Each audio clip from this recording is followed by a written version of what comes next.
for me. We cannot wait to show him life with the Johnsons.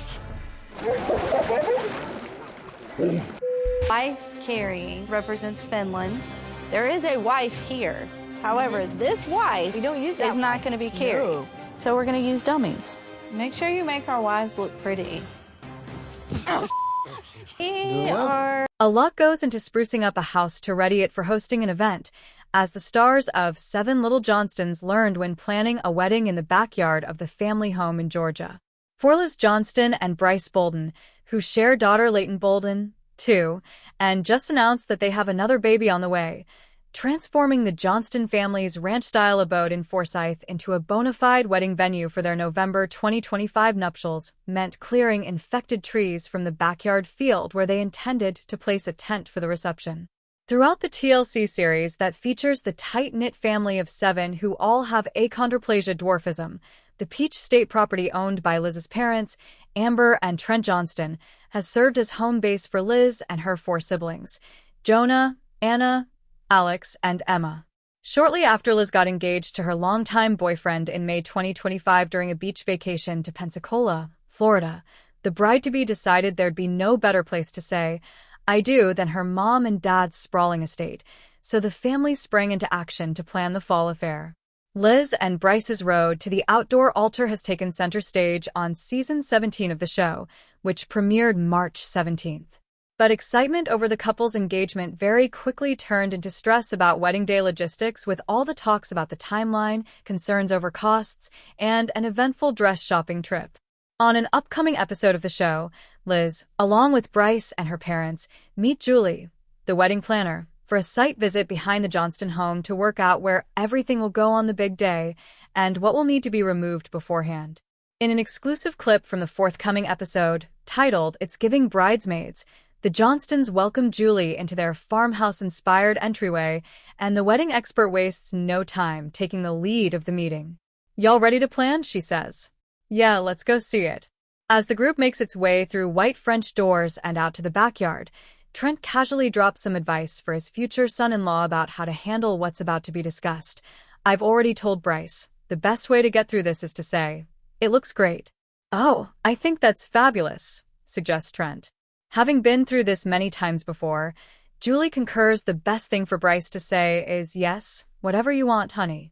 While walking down a dirt path that is shaded by a grove of mature trees with a bed of green sprouts at the base, Liz explains the most important objective she hopes to achieve by inviting Julie out to her parents' home.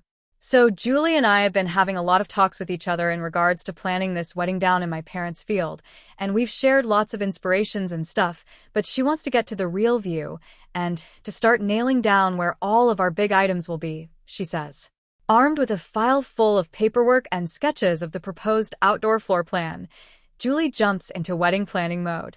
"So because we did a little mock-up of everything, so tent here," she starts before Trent interrupts to ask how big the tent will be. "It's a 66 by 43 sailcloth tent, which has, like, the wood poles and is really pretty," answers Julie. Amber has questions, too, and tries to articulate her understanding of the party layout. "And so the reception tent is going to house people eating dinner, and it's going to house the dance floor and the DJ," she posits. Liz confirms that indeed, the large tent she wants to erect in the backyard for the reception is where most of the people are going to be for that night. Julie seems pleased by the size of the Johnstons' land, but expresses worry over the positioning of one particular tree. "This should be plenty of room. This tree right here is probably my only concern," she says. Thankfully, Trent reveals that the hardwood in question is already slated to be cut down. "So, you see, that tree is getting ready to come down for liability purposes," he mentions while pointing to the trunk and branches of a tree specimen that appear to be unhealthy.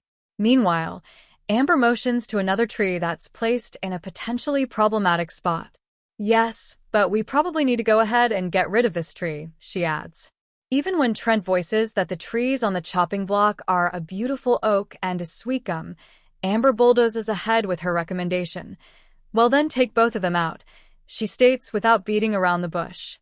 In a behind-the-scenes moment away from the full wedding planning posse, Trent expresses some disappointment with the projected tree strategy, but ultimately concedes his wife is right.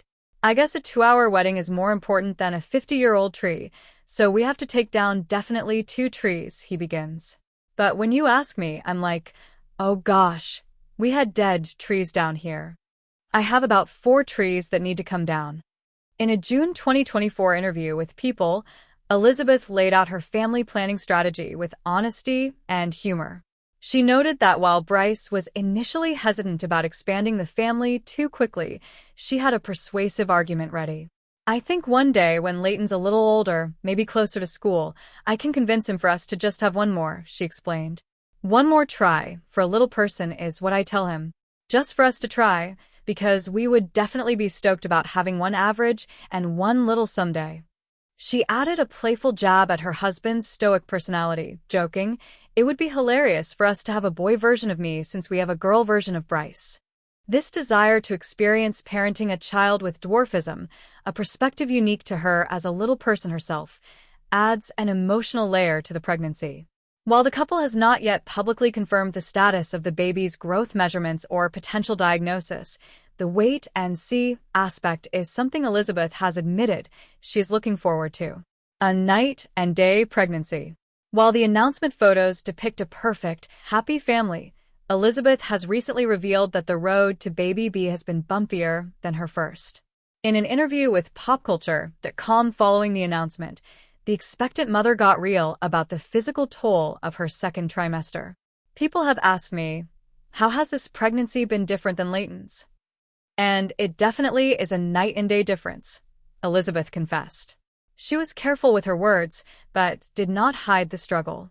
I don't like to use words like damage or suffering, but Leighton's pregnancy definitely felt like a breeze compared to this one for sure, she admitted. This candid admission has shifted the narrative from simple celebration to a more nuanced discussion about the realities of back-to-back pregnancies. The physical strain has reportedly been so intense that it has changed the couple's long-term plans. This baby has been really making Brice, and I think about if this baby is going to our last one, Elizabeth revealed. I really think with how my body is,